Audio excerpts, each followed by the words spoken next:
So good morning, everybody. Welcome to the third day of our TIEMS conference. We are almost in the middle of our programs. And today's subject will be preparedness, response, and resilience. I expect it will be an interesting debate. How we can approach the catastrophe or similar challenges. I believe it could be extended not only to the area of natural or industrial catastrophes, but also to the cyberspace threats or biologic, economic, or even moral threats, which challenge our civilization. Naturally, we are trying to reduce risks, it's okay. But today we will look mainly to our preparedness. That means for events that will occur regardless of all efforts we do to prevent them. At the beginning, there's pre-accident awareness, which in a way is the art of sensing in time that something bad is about to happen and acting accordingly. Right after disasters, we often hear it was obvious that this was going to happen and that we needed to do this and that. After the battle, everyone is a general, however, which with the advent of Internet of Things and artificial intelligence, there are new possibilities in this era emerging. It may be the debate for the future. Today, we will talk about what to do in order to not to be surprised, not to panic, to preserve what we can, not only in terms of loss or damage to lives, property, or the environment, but also in terms of preserving continuity and future peaceful life.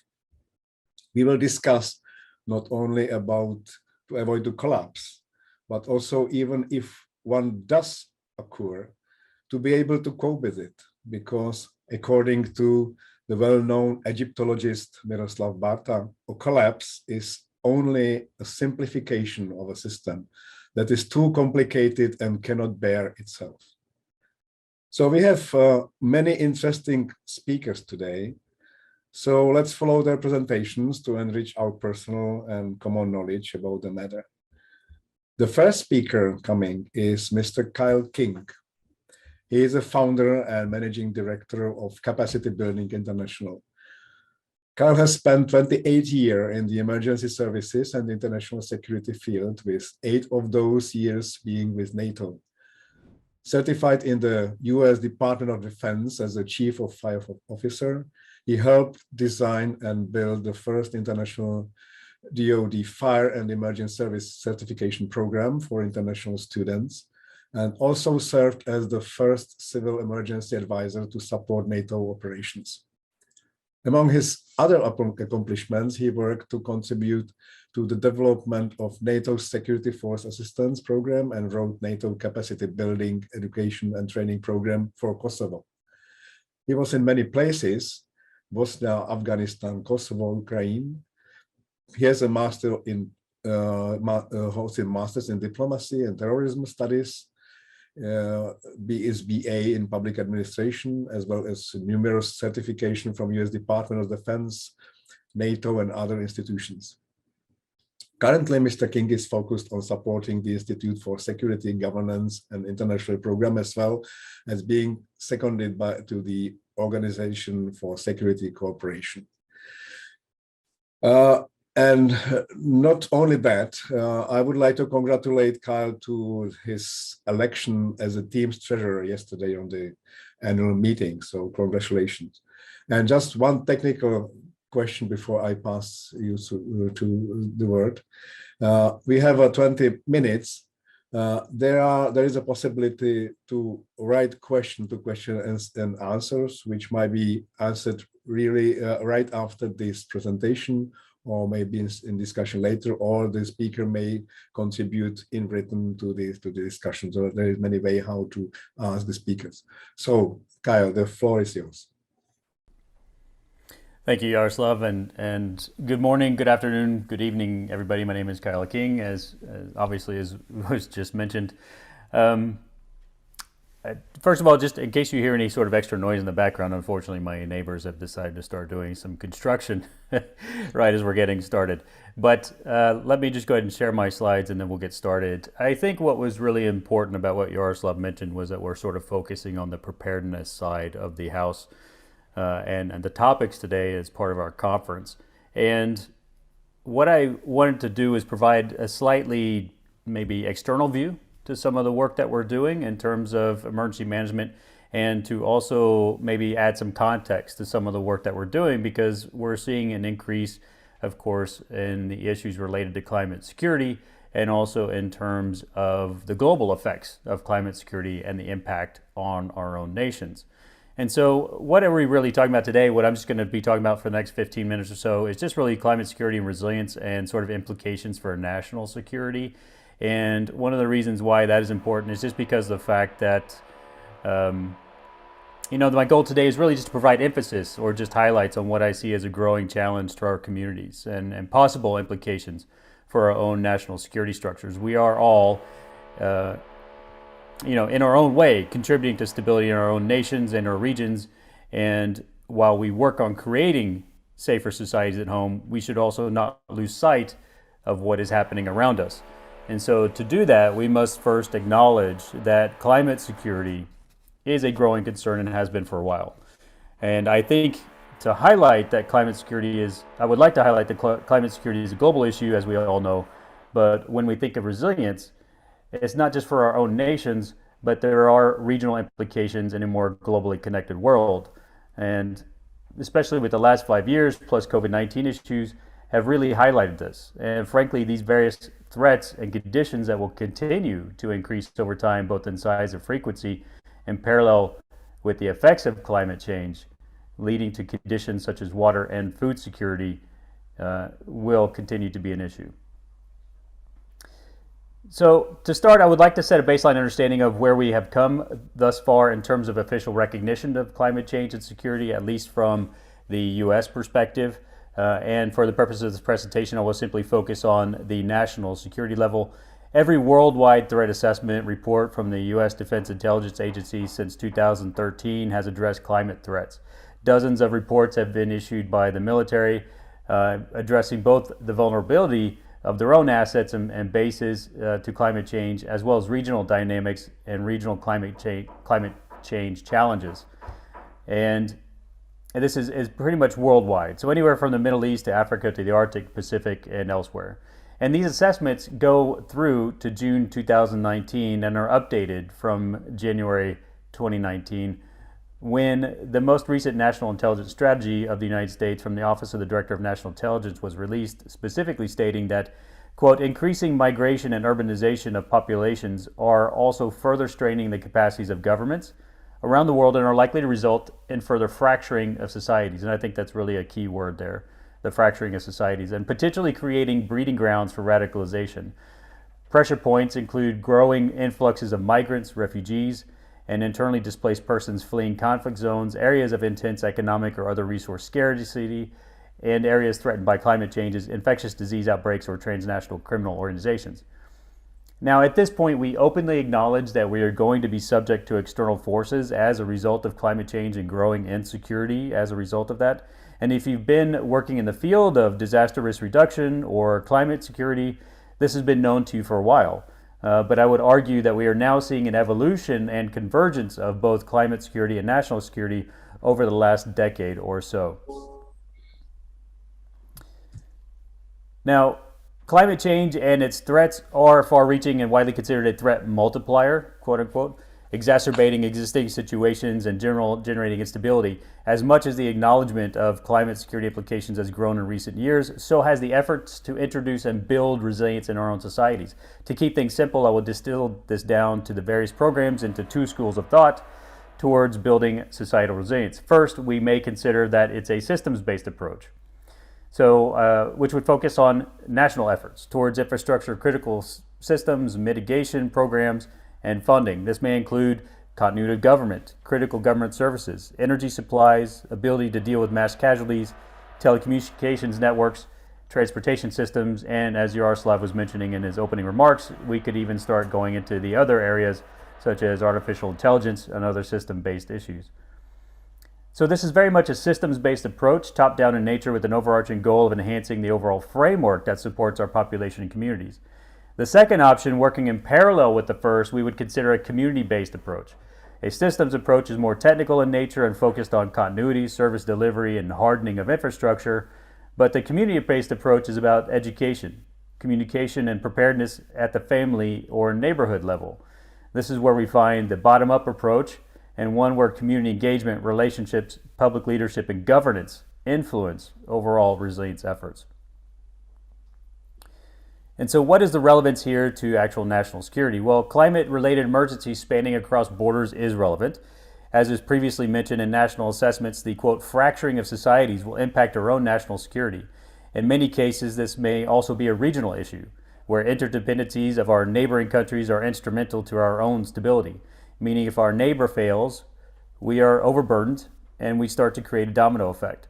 And while we continue to focus on the civilian side of crisis as emergency managers and as in the disaster risk reduction community, at some point within that chain of events, there is a larger, more complex sequence of events occurring, which will then draw upon national resources.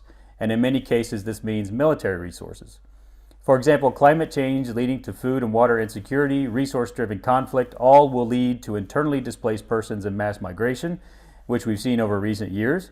So while building our own national resilience in both systems and communities, we also need to consider the impact of these fractured societies on our nations, how to address them locally, nationally, and even regionally.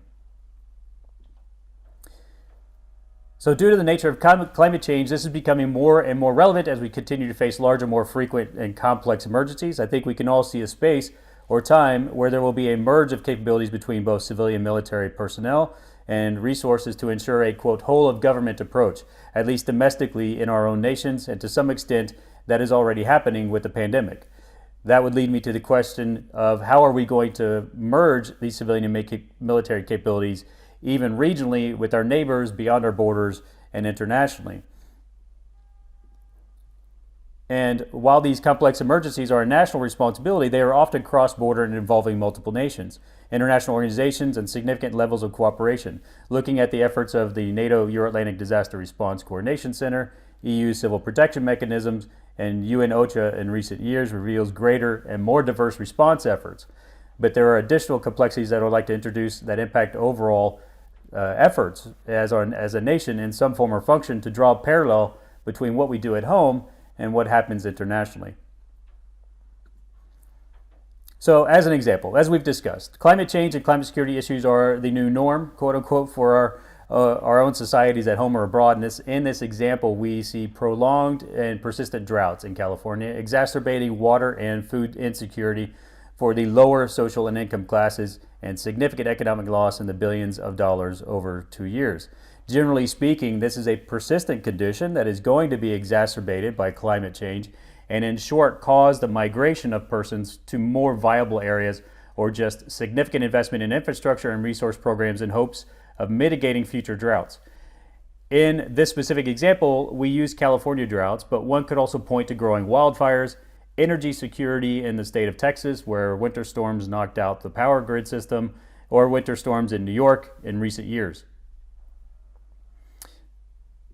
Now, if looking at a similar scenario, but in an entirely different context, with a different outcome, due to the multiplier effect of climate change and security with the possibility of creating instability, we can look towards Crimea, where there were numerous reports over water shortages on the peninsula during 2020. In this case, one significant and critical difference in this scenario is the fear and possibility of using military force to secure water supplies. And for the purposes of this discussion, the root cause of water insecurity is driving two different outcomes, one which is unfortunately could contain possible military aggression and conflict. And so the key points are the complexity and instability created with water and resource scarcity. Could be used as a catalyst for military action. While conditions on the surface appear similar in water shortage and environmental concerns, the underlying causes and outcomes are drastically different. In this case, there could be a scenario where water has been weaponized, the population suffers, and then instability can occur. The conflict itself has already led to over 1.5 million internally displaced persons, which is over 3% of the population of Ukraine, and already exceeds some of what our own nations are able to manage in terms of mass evacuations and mass movements of populations. And we also see examples of recent months with conditions on the border between Poland and Belarus, or in recent years of the Balkans migration routes through the Western Balkans in terms of the conflict with Syria. As an emergency management community, especially if you're at a national level, we may start looking at how do we manage external crisis, absorb the impact in terms of mass migration and populations, because these are external things that can happen to our societies that we now need to have an ability to absorb. And that is even, and the U.S. is not really, immune from this, as well as we've seen the U.S. and Mexico border crisis growing over recent years. And in which case, I even was speaking recently to somebody from the United Nations who was working in Mexico and dealing with this issue, of which they described as being one of the worst they've seen in quite a long time. And so, as a final thought, and as with many mitigation programs in emergency management, this is a long-term investment. This is where we are measuring outcomes in terms of resources, money, and conflicts, et cetera, and that will be very hard to do. Resilience is going to be hard to measure, and as we all know, especially at the community level, which is why systems-based approaches are often so popular. It's easier to build infrastructure than to build a culture of preparedness. And we have and will continue to have challenges in measuring a return on investment unless something catastrophic happens. And from my view, and that's why, in my view, additional investment in institutional capacity building our own institutions, increasing our own capabilities, integration of academic and civilian resources, and very early and over time will net some of the best results as we continue to try and pull these two strands together, both from a systems-based approach to the use of new technologies with our own communities, but we still have to continue to build that culture of preparedness, because we're going to continue to see more complex events, the mass migrations of populations, and a persistent strain on resources over time, which even for some smaller nations will mean, of course, the drawing in of military resources and capabilities.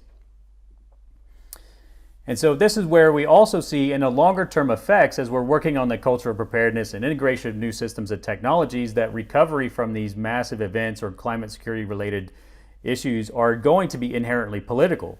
They are going to drive political decisions in order to say, if I use a case of California again, the droughts and maybe that environment is now no longer sustainable. So when will the population move? Do they want to move? And when is that going to be a no longer a sustainable living environment? And how do we sort of recreate that urban environment somewhere else? It also, we'll see externally, everything is going to be largely humanitarian in nature. And in many cases, we'll also see, in terms of preparedness of response, we see sort of a predictive, slow onset, because these things are predictable. We know the issues now. We know sort of the sea levels rising and things like that. We see a slow onset, but often a rapid escalation, because there's a tipping point which causes massive internal displacement of persons. And then we see a slow recovery, a long road to recovery in terms of politically, making the decisions, funding resources, and actually dealing with populations and, returning those populations to their own nations or increasing stability. And the fact is that climate security is really just what we call a multiplier. Whatever condition that we had in the future as a response or a preparedness, from a response or preparedness perspective, climate security is going to be a multiplier, exacerbating the issues that we already know. And so I just wanted to sort of open today with that sort of discussion and framing in terms of all the work and the great discussions we've had over the last couple of days in the conference, and sort of inward looking as we're seeing, how we can improve our own programs, but also with the aim of keeping that external vision about how we can be impacted, our nations, our communities can be impacted by external factors that may be beyond our control, and how we integrate sort of climate security into that. And we're starting to see more international organizations get involved in this as well, especially in terms of being able to handle these mass movements of populations. And I think, at least from my perspective, in my opinion, is going to be something that we have to continue to deal with, and it's not going away anytime soon. Thank you very much for your time this morning. Jaroslav, back to you. Thank you, Kyle. It was really fast, and you still have some time if you for some questions. Look, there is none of them yet. I may have a question. What do you think, if from your role now, you brought here the subject of link of security or possible war games, or how to call that, to the catastrophes, and it interests me that if it seems it goes both ways, so that on one side catastrophes can induce some political changes or some military actions, and from the other side some military efforts can cause some catastrophes, which we may see, for example, in Belarus or somewhere like this. Could you make some more comments about that? Because you should be experienced with this on your role now. Yeah, thank you for the question. So we are seeing sort of, at least in my view, my opinion anyway, we're seeing sort of multiple scenarios that can take place, all leading almost towards that same result. So if we're looking at mass migrations of populations, you're absolutely right. It can be military driven or conflict driven, internally displaced persons that may, if we look at the example of Syria, we see a large migration of population that went up through the Western Balkans, that was also now, or was in Turkey and things like that. And then if we look at another scenario, and then we look at, say, sub-Saharan Africa, or we're looking at other regions in Africa, which there's sort of resource-driven displacement of persons and migrations of populations, is another sort of scenario. And then I think if we add in another complexity here in terms of if we're thinking about preparedness and planning, is that, again, looking sort of at California. What are we looking at in California or Florida? Or if we see persistent drought for decades, when do we make a political decision in terms of maybe people shouldn't be building there anymore? When do we integrate the climate security and changing security environment or climate environment into our decision making in terms of urban planning? And especially after a massive catastrophe. So say, Hurricane Katrina going into New Orleans, or Hurricane Sandy into New York, and these major disasters that occur, and then, as we talk about rebuilding those societies or, recovering, that long road to recovery, there has to be sort of a question at that point of, do we continue to build in that same location? Repeated wildfires across California, you sort of have to question the mentality of it sometimes, because the definition of insanity is doing the same thing over and over again. And we keep rebuilding our houses in the same place over and over again. And the wildfire comes every single year almost. And so I think we have sort of multiple layers and multiple scenarios, but they're leading to sort of the same outcomes, which is that we have a migration of populations. And what I think that means, at least from my view in terms of emergency management, is as we're integrating and building systems, there's at some point going to be an external pressure on us to be able to deal not only with our own communities, but others as well, our neighbors, cross-border cooperation and things that are currently happening. And so I think that we have to at least keep an eye on that, at least sort of have that discussion in our planning factors in terms of what that might have an impact on. And so I think that's just something that to keep in mind as we're doing all our planning and our resources. And I'll sort of close with this one point, and that's one of the reasons why even NATO has started talking about societal resilience in recent couple of years, because now there's what's called resiliency baselines within NATO, which sort of outlines some metrics that nations should try and achieve, one of which is sort of moving 2% of your population, right? So depending on the size of your country, can you internally move 2% of your population? And that's a fairly large metric for people to be able to contend with, but it is a planning factor that many people are looking at now. Thank you very much. So I look there. There is one questions. I will read it for you. Do you think, Kyle? Great presentation. Do you think water is an element of the Yemen crisis? Nathan Forbes in 2004, in his water presentation, held this up as a case study for future war over water. Has that now come to be the case? I can't speak to that specific case, Arthur, in terms of Yemen itself, but I do think that the indications and what the author was thinking in that publication has come true, right? And so it is now an issue of, I think we're getting into a point of resource scarcity and water scarcity, and maybe it's not, we're also seeing some indications, at least from my view, that if it's not the actual case of water scarcity, it is an excuse to do other things. And so if we look at some conditions, I think when we look in terms of resource scarcity, we have to look in terms of how was it created? Is that a natural phenomenon? Is that an issue related to climate security? Or was that sort of manufactured? If that was a manufactured crisis, then what is the end result of that? If that's the end result of that is further conflict or whatever the case is, I think these are the questions that we're at now. I think the water wars that we used to hear about years ago, I think are starting to come true in a certain form, at least in my opinion. We're starting to see that resource scarcity issue come up more and more. And let's hope, so if there are no other questions, let's hope we will see you in your seminars for capacity building, which you organize, which are very nice. I attend them regularly, so I may recommend to others also to follow them. And thank you once more for your presentation. So I would like to check if Abbas, Abu Shama, Abdel, Mahmoud is with us. Mr. Professor? Yes, I'm yes. ready. Okay, thank you very much. So I will tell something about your paper. You will be presenting personal experience of lecturing emergency management in the safety and security higher education sphere. To tell something about this gentleman, he has a very interesting CV because he studied.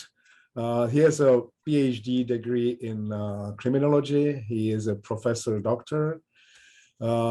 His origin is from Sudan, so we are jumping to Africa. He has also the police squad rank, and he mainly oriented to the criminal law of criminology.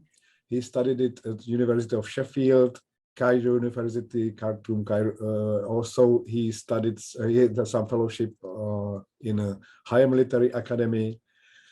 He has several studies in abroad, for example, criminology at Yale University, USA, Harvard University, USA, University of Maryland, and many others. On the other side of his life, he was the Minister of Interior of the Republic of Sudan, and he was also acting Minister of Justice for a short period. So he has also this political and state government experience. And also he was a director of National Capital Police, National Center of Criminal Research, director of Police College, and many other functions. He is now consulting. He is member of the University Council for 2 terms, head of the Security Studies Department, College of Criminal Justice, head of Police Science Department, College of Graduate Studies. And he is a designer and academic mentor for many seminars and study of training courses inside and outside the university. And he will tell us a lot from his experience and his thoughts. So, Mr. Abbas, the floor is yours. Thank you, Mr. Chairman. I'm not presenting a paper, just talking about practitioners' experience. As lecturer, postgraduate lecturer at Naif Arabi University in emergency, crisis, and disaster management. And this is mainly on disaster management as part of the emergency management. In the Arab world, we concentrate on the Arab world. So this may have a special flavor, which is just, so it is an Arab experience with global experience.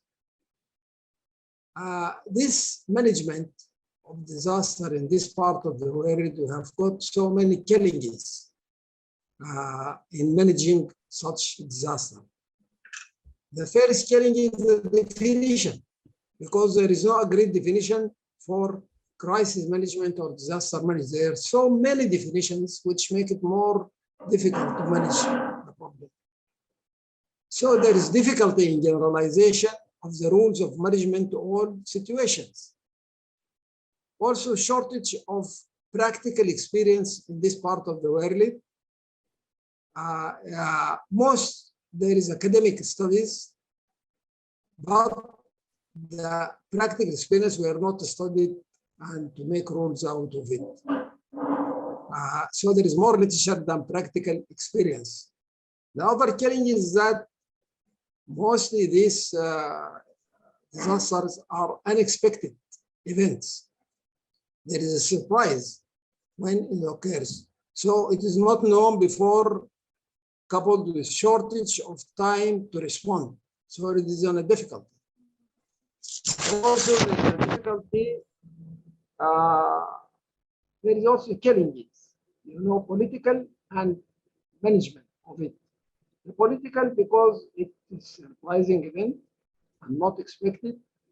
So the decision to prepare and to put more money for preparedness, not soon, they expected not soon, because the politicians expect that it may not happen, they may be optimistic.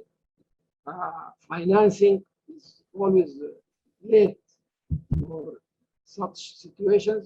So these are the challenges, some of the challenges, political, because those who have got the money or financing, they in preparedness for this crisis, they will not give it priority because there is other social challenges. So they give priority for the social problems, in social or economical or, so it is not giving priority. But once it happened, so many attention is given to it because it makes a social attention. Also in management, this crisis or disaster. Now, because there is, we have got what we can call the jurisdiction, and problem, the loyalty to our job. Everybody have got a loyalty to his job, and the jurisdiction, the boundaries of the job is respected. No concern of other speciality. So, but the nature of the disaster calls for collective management. And we have come to know that the best system is the matrix system, which is collective management of this sort of disaster. But we are trained and we have been built on jurisdictions and loyalty to the job. But this needs a matrix system in which collective management is required. Also, there is a planning cunning. In preparing before emergency to plan problems, need more than one person. In many cases, also the problem of that in planning, you have to make more than one plan. Plan A, B, and C, or 1 or 2 or 3, because we have got so many cases that if we put one plan, when it occurs, the disaster occurs, it will not go with this plan. So we have to change it very quickly. Then when we go to the characteristics of emergency and crisis, we notice that main characteristic, the collective stress, the scope of the impact, effect of duration, surprise and not expected. There is this emergency problem and speed of events and shortage of information. So management stages, there are 3, as you know, the planning and the response and the recovery. Preparedness, put in mind characteristic of the disaster when you are planning for this disaster, what we are told the students. Most of our students, if I can go back, are police officers from the Arab world who are mainly from civil defense sections. So the preparedness, you have to prepare to make a plan. And there is a problem of the plan, as we said, that if you make a plan, probably you may get something other than what you have planned. So you have to make so many plans. This is the preparedness. You have to make assessment of the situation. And there must be flexibility of the plan. Flexibility, that's what we have called now so many plans. And hazards and risk assessment, this is very important in preparedness. And you must have to make priorities. You have to make priorities and have to make a plan to manage. In management, you have this, it has to be very clear. The plan to manage, you have the goals to be clear and the needs of establishment, and you make an estimation of these needs. You have to make priorities of the where plan should be flexible, risk and hazard assessment, support agencies, very important, in this plan, and the leadership is very important. Leadership is very important in managing disasters. And rescue plan, you have to make plan this part. Communication plan, this is very important. You have to make collective information or collecting information of the scene of the disaster, because so many times, so many information is coming but not correct or more exaggerated. So it is very important to have more accurate information from the scene of the disaster. Also, you have to make plans for the health problems which result of this disaster. And you may need an international help. So this has to be considered if you need some regional or international help in case of disasters. And you have to make mock drills every time you make these plans. You have to make brainstorming with others. This is very important. Now we go to the response. This is the second stage, as you know. There is a, it is very important to have an operation room. And as we said in the response, as we said before, the matrix system is the best for us.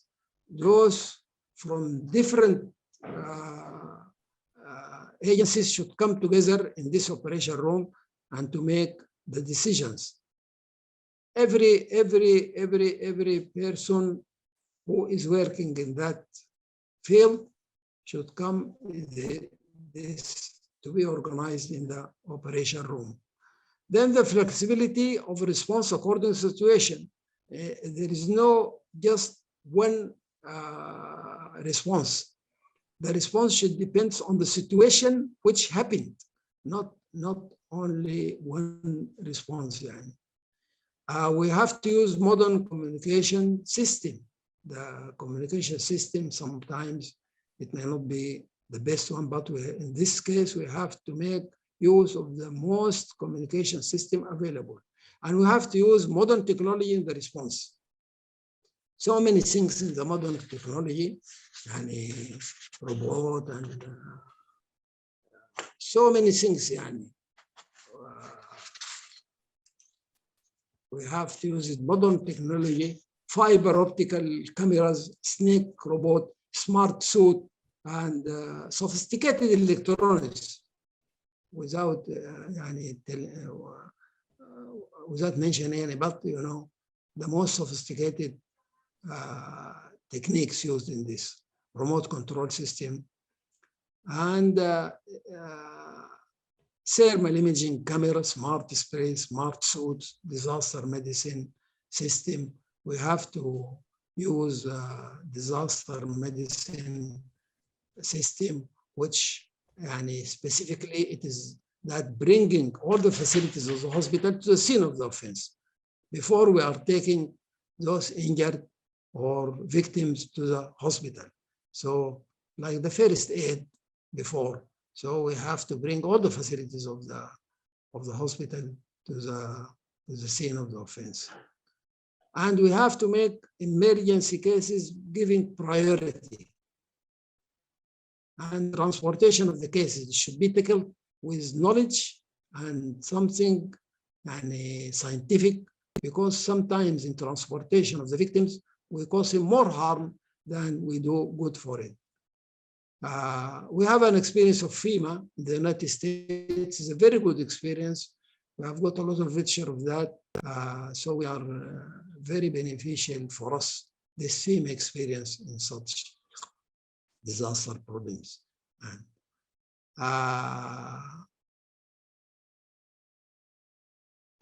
in this now in this time, we have to depend less on human intervention, but technology, modern equipments, satellite technology to be used is very important. And then the recovery is the third part of it. As you know, we mean by recovery that we have to make the situation normal, how to normalize the situation as before the disaster. How can we make it normal? Service to be back, electricity, water, because if we have a disaster here, there is a cut of electricity, a lot of water, a lot of communication. So we have to go back and get back all the electricity, water, and all the services needed. And then normalization of the place of the disaster. Injured person have to be looked after medically in the scene, as we said, before you take them to the hospital, because we would like life to go normal as soon as possible. We have to make lessons learned from this situation for future action, because it is very important that every event, every disaster, we have to get some lessons to be learned for any unexpected problem. There is a lot of challenges in these things, in management of disaster in this part of the world. And as I said, in the first stage, the second stage, and the third stage.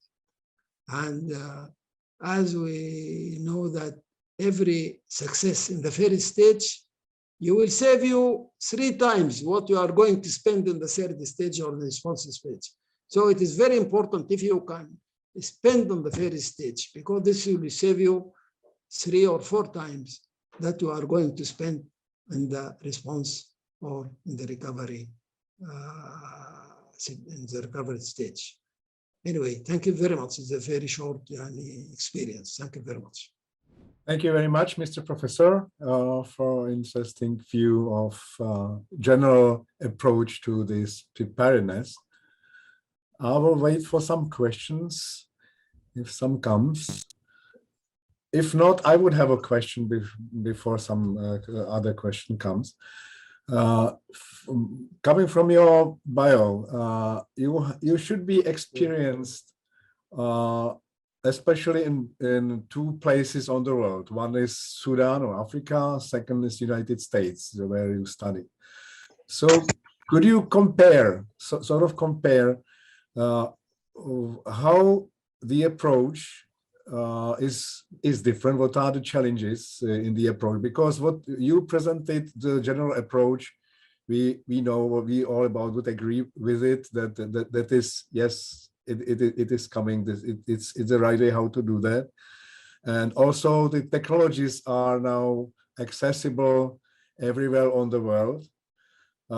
The differences are finances, the differences are the mood of people or way how the people are living, etc. So can you make some comparison between Sudan and the United States, for example, or Europe, or whatever other part of the globe you would select?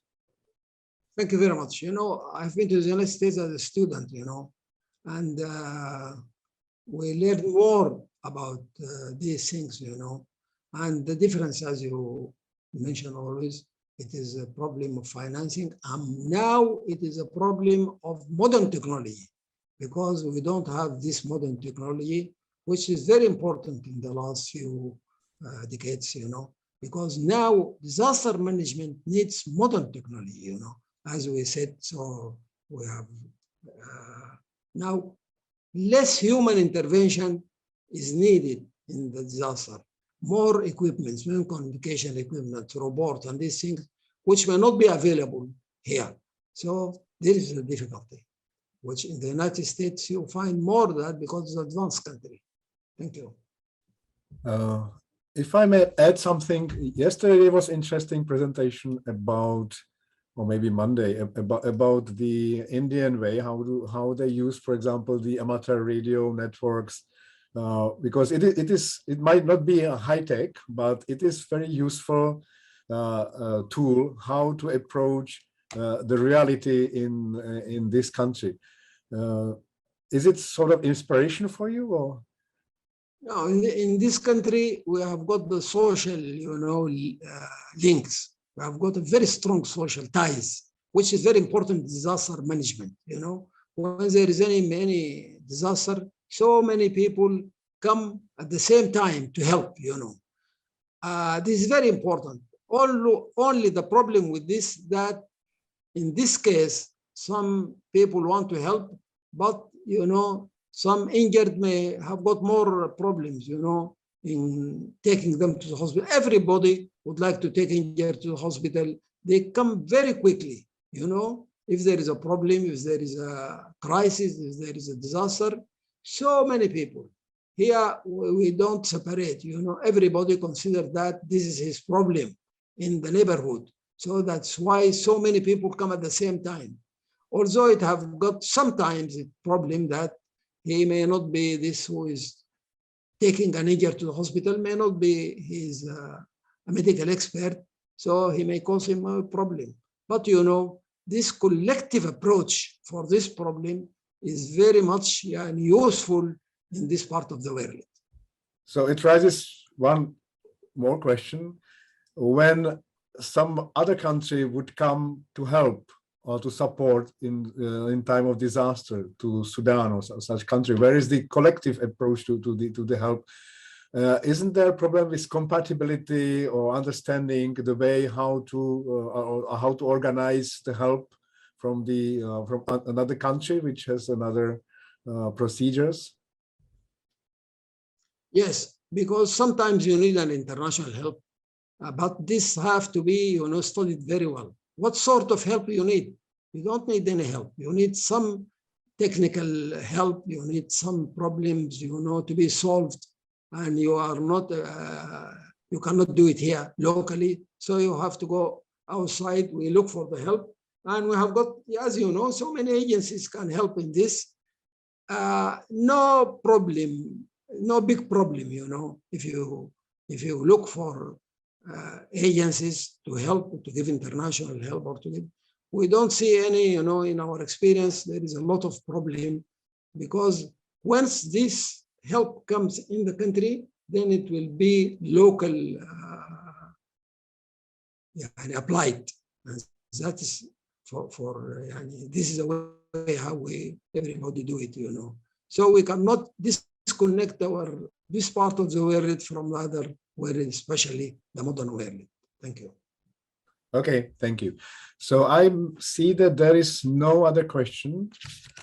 So thank you very much, Mr. Professor, for your paper. And we will move forward to Mr. Paul Eriksson.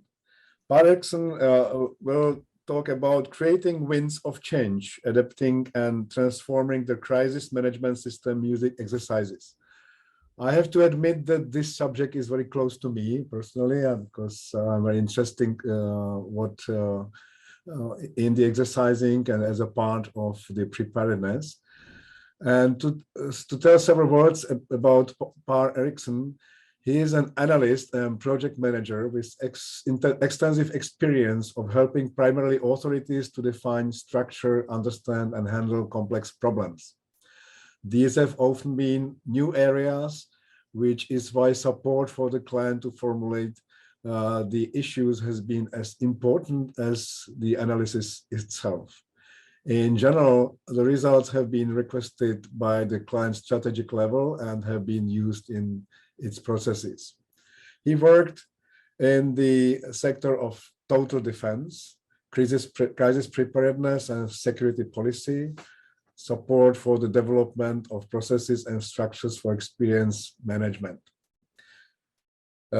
He has experience from municipalities, central authorities, and the whole Swedish government administration. And at the same time, he also have the broad experience from politically controlled organizations and political processes, not only as an official, but also from outside, having worked politically at both local and national level. And his statement is that for the past 10 years, the focus has been on developing and implementing cost-effective processes for experience feedback, lessons learned. The support he provides ranges from occasional lectures on experience feedback to helping to build structures and processes for experience management, but also to actively participating in conducting experience analysis. He has experience in the project. He led a multi-year sub-project of experience management within the EU's largest safety research project Driver. He was driving innovation in crisis management for European resilience. And currently he's part of MSB-funded research project on exercises and experience management. Thank you very much for your introduction and for this opportunity to speak about some aspects of a project that I have been part of for some years now. And as you mentioned, this project is about concepts and methods for inter-organizational exercises. And some of the questions that we have been working with is mentioned here on the slide. What are the inter-organizational capabilities necessary to do inter-organizational responses? And how can we improve them by using exercises? And how do we learn from inter-organizational exercises? This is a 5-year project funded, as you mentioned, by the Swedish Civil Contingencies Agency and carried out by my agency, the Swedish Defense Research Agency. First of all, let us establish what we mean with inter-organizational exercises. These are exercises that involve participants from 2 or more organizations, or in some cases, only one organization, while the other organizations are simulated in such a way that for the organization that are exercising, it seems like they are actually dealing with other organizations. And as you know, there are a number of reasons why we do these exercises. We may want to train our personnel. We may want to train inter-organizational cooperative processes. We may want to test our internal procedures, or we may want to test the overall crisis management system in our country or at the European level or at the local level. However, in many cases, we do these exercises because someone tells us that we should do them. Maybe it's the government that says that we should do inter-organizational exercises regularly or something like that. So we do these exercises. But what do inter-organizational exercises really achieve?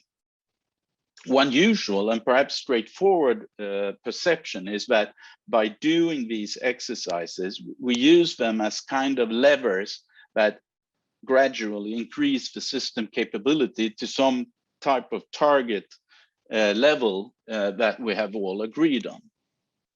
However, those of you who have been actively involved in exercises and planning and implementing large-scale inter-organizational exercises will probably recognize yourself rather in the figure on the right-hand side of this slide. That is, instead of the exercises functioning as levers that lift the crisis management capabilities in a conscious manner, we end up in a situation where, because of these different reasons for carrying out the different purposes of the exercises, they are not really targeting the aspects that we should target in the exercise. And furthermore, the participating organizations may have very, very different perceptions of what the purpose is for them to participate in the exercise. So we do not have one common target level that we all see and walk towards, we have several different, and they may differ between the participating organization. So what we really would like to do, well, ideally, we would like to see to use exercises almost to achieve almost the murmuration of birds, where we all get together in a concerted manner and in a conscious manner steers towards some goal that we have set up. But in reality, as noted before, this common goal may be less than apparent, meaning that exercises will have effects that are not coherent and conscious. We are not flying like the birds in this picture. What is the dilemma? Well, basically, interorganizational exercises are massively expensive. Of course, that depends on if you are doing a small tabletop. Well, that's not that expensive, but if you are doing a full-scale exercise, it's extremely expensive. They all cost time in preparing. They cost time in evaluating. And many of them also cost a lot of other hard resources, such as money, to carry out. But their effects are not well established at the same time. So could we just skip them? We all exercise in other ways. Well, at the same time, crises are rare. And I mean, when I use the word crisis, I think it's important to say that I distinguish between crisis and emergencies. Crisis, that's events that are not limited in time and space. And you could take like the pandemic, of course. You could take like very large scale forest fires. These are what I mean with crisis. Katrina, Fukuyama, etc., etc. And these are very rare events, potentially disastrous, of course. And exercises are almost the only way for us to really prepare or to test our preparedness for such capabilities. And the objective of this paper has been to investigate how interorganizational exercises can contribute to a coherent and systematic development of the overall crisis management capabilities. And we have been doing this by using both a cyclic approach suggested by, among others, Behrens in 2021 to exercises, but also using some other work done within the COMET project, where we have been looking on how complex system of system, and specifically the crisis management system, can learn in order to adapt and transform in between crises. So let's first start off by saying that we define the crisis management capabilities as a system of systems. This system of systems have a configuration consisting of the system elements, that is the subsystems, the actors, the organizations participating, and their relationships, the roles, mandates, goals, and objectives of this system, the culture, the organization, the procedures, and the rules that define the system. However, as you are all very aware of, this is a very heterogeneous system where not all participating actors would agree on the same that they see the same culture or the same organization, etc. It's also important to say that this is actually two similar but not identical system of systems. We have one response system, or we have several response systems. One user response system for each crisis that occur. And we have a planning system. The planning system that is in between crises. And not all the planning the actors in the planning system will participate in every response, and in a response, other actors will participate than those that are active in the planning system. So this is a difficulty that we need to handle, because learning or identification of lessons are done in the response systems, but the actual learning will have to take place in between in most cases. However, an organization is also a system. So we use the theories of organizational learning and applied them on the crisis management system. And one of the basic terms in organizational learning is theory in use, or you could call it the paradigm of an organization. And that is the body of knowledge that directs its actions. We have this in documents, organizational culture, physical objects, and just in the notion of how things are done here. And this is something that is very much discussed in organizational learning. So what we did was that we equated the system configuration with the theory in use. And we did this to allow ourselves to link changes in the system to organizational learning. Single loop learning, that is the change within the current theory use, that we equated with adaptations in the system configuration. So this means that what we say is that, for instance, to improve a certain aspect, a certain procedure in the communication between actors, that would be single loop learning. It doesn't change the system, it doesn't change the paradigm that the organization functions within, but it could be a very important change. Double loop learning, as is well known, it is about change in the current theory of use. So you change the theory of use. You do not change, just improve the procedure for communication. Maybe you create completely new ways to communicate. The introduction of information technology that has been going on for the last decades is one slow double loop learning process in this case. So what happens is that if sub performance is identified, for instance, in an exercise or in a response, an inquiry for new knowledge begins. This is organizational learning theory, which can take place in the form of studies, in research, but also in new explorative exercises. When you have identified new ways, new knowledge that you want to implement, the implementation phase starts, and that can be done through training, education, and implementing exercises, of course.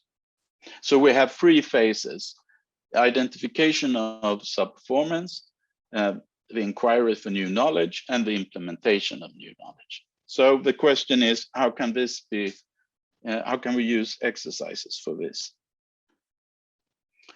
Well, just an illustrating picture first, slide first, showing how these 3 phases play out, but I move on. But we need to discuss some challenges first. The first one is that this is also well known when we carry out exercises. We usually have an evaluation afterwards, and we start discussing what went well and what went perhaps less well. And you normally use the word or the term effectivity. But this is a very subjective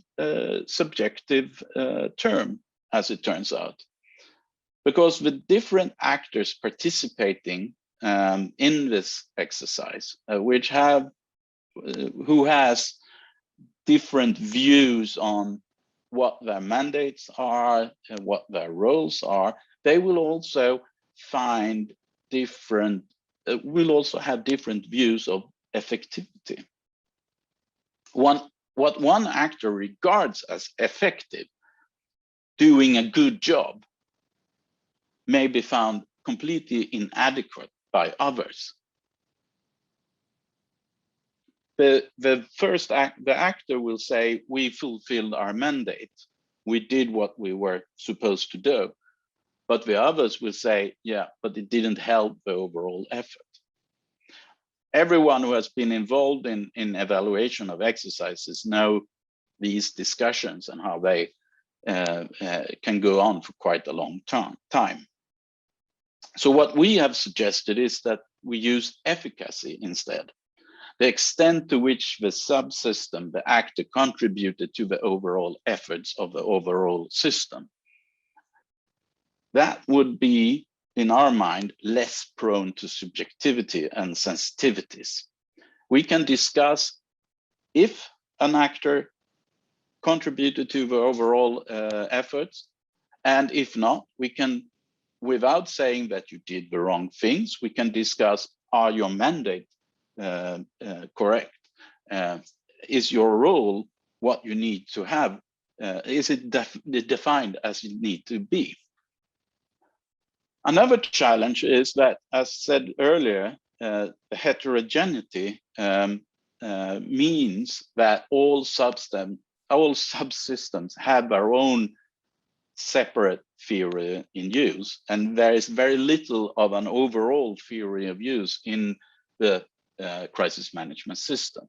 In spite of this, to achieve coordinated change, to achieve this murmuration like the birds, the subsystems need to agree on what is acceptable performance, what is the level that we need to achieve. We have to agree on specific instances of sub-performance. When did we not reach this acceptable performance and why? And if they start searching for new knowledge, they have to agree on the interpretation of this new knowledge to be able to internalize it into the system. Of course, exercise results are very context dependent. So you have to do a very in-depth analysis and validation of each piece of new information that you get from an exercise to be able to say, can we use this information in a general sense? Can we generalize it to be valid for other types of situations? And this calls for a joint analysis in all phases to validate and agree on the exercise results, as well as their implications in terms of the need for new knowledge, for learning. And this has to be done using also other types of knowledge, of course, from research, studies, already internalized knowledge, other operations, other exercises, and so on. So this becomes a cyclic approach, where we, by looking at where we are in the process, may understand what type of purpose we need to attach to an exercise or a part of an exercise. Maybe we start with an evaluative exercise. We get some worrying results regarding the performance of the system or of different actors in the system. We carry out the validation using other types of knowledge, generalizing what we learned from the exercise. And then we decide that we need to embark on this inquiry for new knowledge. This can be done through an explorative exercise. However, of course, this could be done through research, looking at other organizations, etc., etc. But it may be done through an explorative exercise.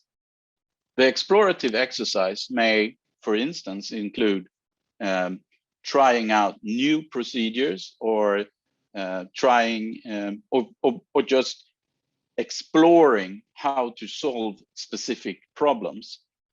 They are often tabletop exercises, of course, due to a number of aspects, but specifically economical ones, and that they are more flexible. And when we have gained this new knowledge, we have to do another joint analysis using other types of sources of knowledge.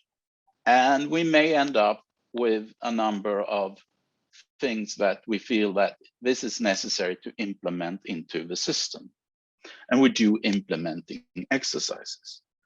Of course, there are other ways to implement new knowledge. It could be training, it could be development of a new manual or of existing manuals, etc., etc. And then we end up, when we go back to the beginning, we do another test and everything starts overall again. So international exercises may play several roles in a structured and concerted development of a heterogeneous crisis management system. It could be a diagnostic tool that evaluates the system and its capabilities at various levels. It could be an explorative tool that helps develop new knowledge. And it could be an implementation tool that helps us to implement new knowledge, new ways of doing things, or old knowledge that we have found is not fully implemented yet. But there are some demands or some aspect that has to be fulfilled. We have to have an understanding of how complex systems learn in order to adapt and transform. We have to have a defined and delimited crisis management system. And this is much more complex aspect than it may first seem, because these systems are not clear cut. We should have a cyclic approach where exercises build on each other, where we actually take the results from one exercise and have it as a starting point for the next exercise. Of course, we also need to use other sources of knowledge in this. We need to have this joint analysis of the results from exercises in order to agree on current capabilities, sub-performance, and the need for change. And as most of you are, of course, well aware of, this is maybe the most complex part of the whole process, to get this joint analysis process to function. And finally, we need to do conscious choices from the standpoint of learning and change regarding the design of single exercises. We need to actually see what we want to achieve, what should be the end result when we have carried out the exercise. And we need to let this influence the choices that we make when it comes to purpose and design of the exercise.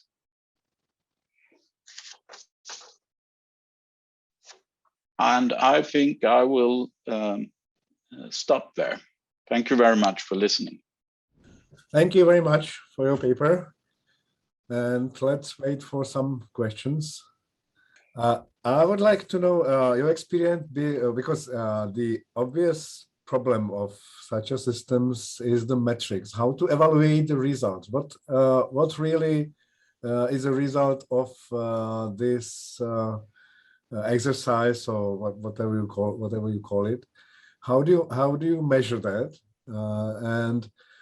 The reason is how we may compare, for example, the status now and the year after or year before, or to compare different structures, organization between which are similar, or their preparedness to compare their preparedness for some situation. So there's one question. Yeah, and that's an excellent question. You put the finger right on the critical issues here, because sometimes I take an example of when, for many years ago, I found a very good development in an organization in the evaluation, and it was discussed whether it was new processes or new procedures, or if it was the very efficient training that they had started. But at the end of the day, it turned out that it depended on change of one person. There was one person who had ended his career, been retired, and another one had come in with new ideas and a lot of drive. And that affected the ability of this organization in the exercises very, very much. But what we have done is that we have been looking at what is actually the capabilities that are interesting or important, I should say, when it comes to inter-organizational cooperation. And these are things like if you have the ability to construct a common what you call it, a common picture of a situation. So we have been looking at these different types of capabilities and trying to measure them, because as you point out, it's very difficult to measure and compare between organizations or between exercises the capability, because capability is such a vague term. You have to go down and you have to start measuring on the specifics. So we have been trying to do that in other parts of the project. Okay, then I would have another question from your experience. If you organize such exercises, what is your experience with the attitude of the people? Or the first, what level of people do you engage in these exercises? If is it on the top level of top management, let's say on level of minister, of vice ministers, when you go at the government, or if you exercise with the people which are responsible for the security, crisis management, etc. That's one. And second, which tied to that is, do you, from your experience, how do you see the will of reveal some troubles, some problems, some weaknesses of some organizations during such an exercise? Well, thank you. If I start with the first one, I've been involved in exercises at all levels, and that really depends on what it is you want to achieve. I mean, you could have a situation where you want to actually let the top levels sit down and discuss together to find ways forward, to define the what you call it,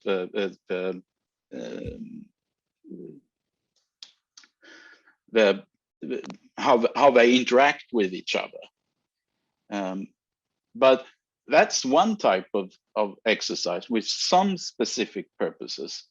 And then you have the exercises at much lower levels where, well, you're not really training the single person out there, firefighter, and so on, because the things that they are going to do, you can train in a single organization exercise.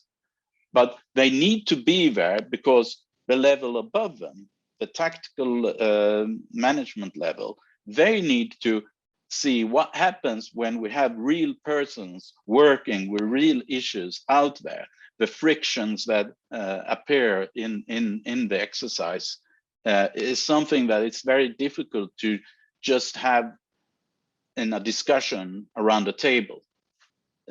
To your second question, now I think I forgot the question. What is the will to reveal the weaknesses?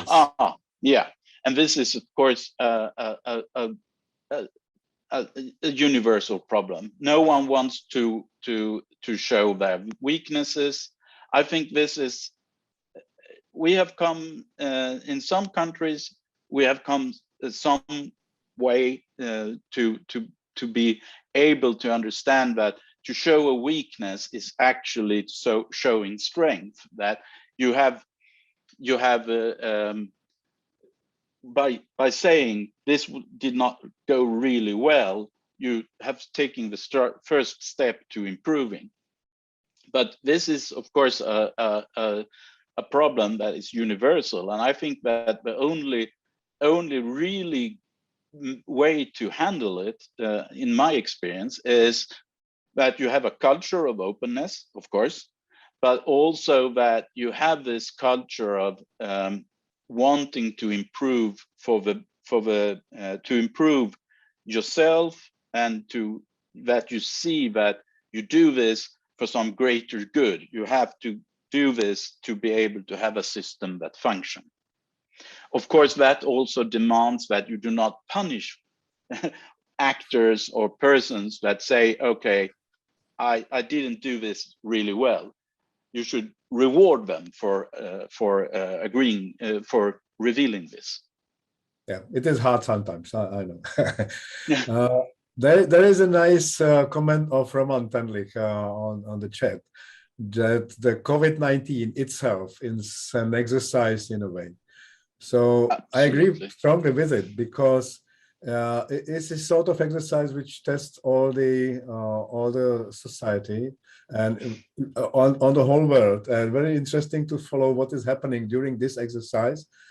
And really, for the future, it will be very utilizable to have an analysis what is happening right now, because what we have experienced that sometimes in these top exercise scenarios, that the people from the top management don't understand the specialists from the lower management. For example, when we train the scenario of country blackout caused by cyber attack, so when these high-level people are listening to IT guys or security guys or energy guys, they don't understand each other at all what is happening, and sometimes even in cross section. So now we can, with this COVID, we can see that there is millions of epidemiologists on the world with their opinions, talking in various bubbles in social networks and in media, etc. So it is a challenge for the future analysis, really. Okay, are there some questions? No more. Okay, so I hope that we will meet in person sometime in some absolutely exercise. Okay, thank you very much for your paper. That concludes our morning session. We will meet again at 11:45. So have a nice and big coffee. There is a lot of space for that. So thank you very much and see you later.